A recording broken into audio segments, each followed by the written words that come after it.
Assalamualaikum warahmatullahi wabarakatuh.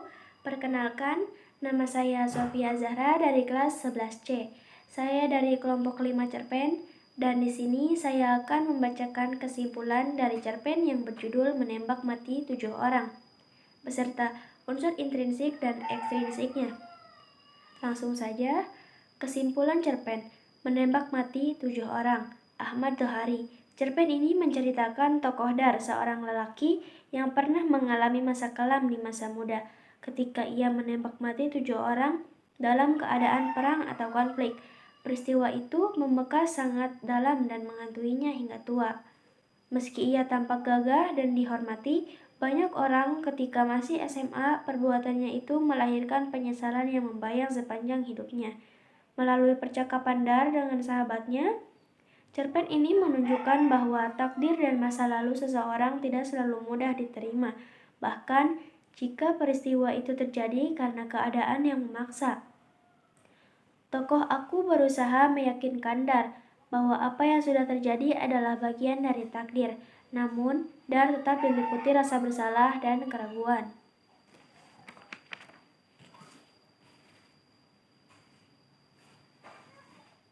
Untuk unsur intrinsik cerpen. 1. Tema tentang takdir, penyesalan, dan masa lalu kelam yang sulit dilupakan. 2.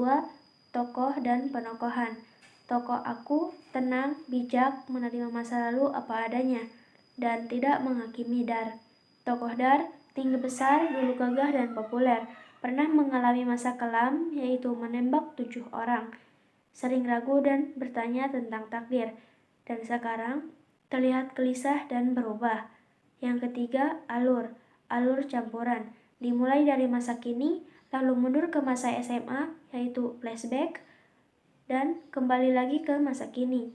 Yang keempat, latar waktu, masa kini atau 54 tahun setelah peristiwa, masa SMA atau tahun-tahun konflik, latar tempat, warung makan, lapangan voli, sekolah, dan tempat latihan baris berbaris. Latar suasana, serius, nostalgia, gelisah, dan penuh penyesalan. Yang kelima, sudut pandang, yaitu orang pertama atau aku. 6. Gaya bahasa atau majas. Yang pertama, repetisi, pengulangan untuk penegasan. Yang kedua, metafora, perbandingan langsung. Yang ketiga, hiperbola, perlebihan. Yang keempat, personifikasi, yaitu memberi sifat manusia pada benda. Dan yang terakhir, simile atau perbandingan. Yang terakhir atau yang ketujuh yaitu amanat atau pesan moral. Masa lalu tidak bisa diubah, tapi bisa diterima sebagai bagian dari hidup. Jangan menghakimi orang dari masa lalunya, dan setiap tindakan pasti punya konsekuensi. Unsur ekstrinsik. Yang pertama, latar belakang masyarakat.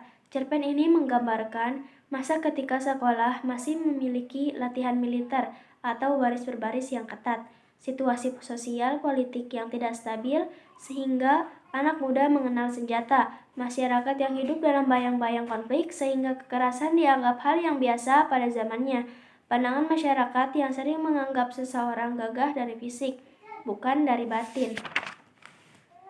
Yang kedua, latar belakang penulis, yaitu Ahmad Dhohari. Ahmad Dhohari sering menulis tentang kehidupan sosial masyarakat desa, konflik kemanusiaan, dan nilai moral. Ia hidup pada masa ketika konflik di Indonesia masih sering terjadi, sehingga pengalaman sosial itu memengaruhi tulisannya. Gaya khasnya banyak mengandung renungan, nilai moral, dan kemanusiaan. Yang ketiga, nilai yang terkandung dalam cerpen, yaitu 1. Nilai moral. Setiap perbuatan ada konsekuensinya.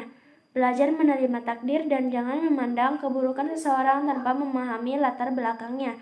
Yang kedua, nilai sosial. Persahabatan yang bertahan puluhan tahun, rasa hormat pada masa lalu seseorang, dan hubungan manusia yang tetap saling memahami meski berubah. Dan yang ketiga yaitu nilai kemanusiaan.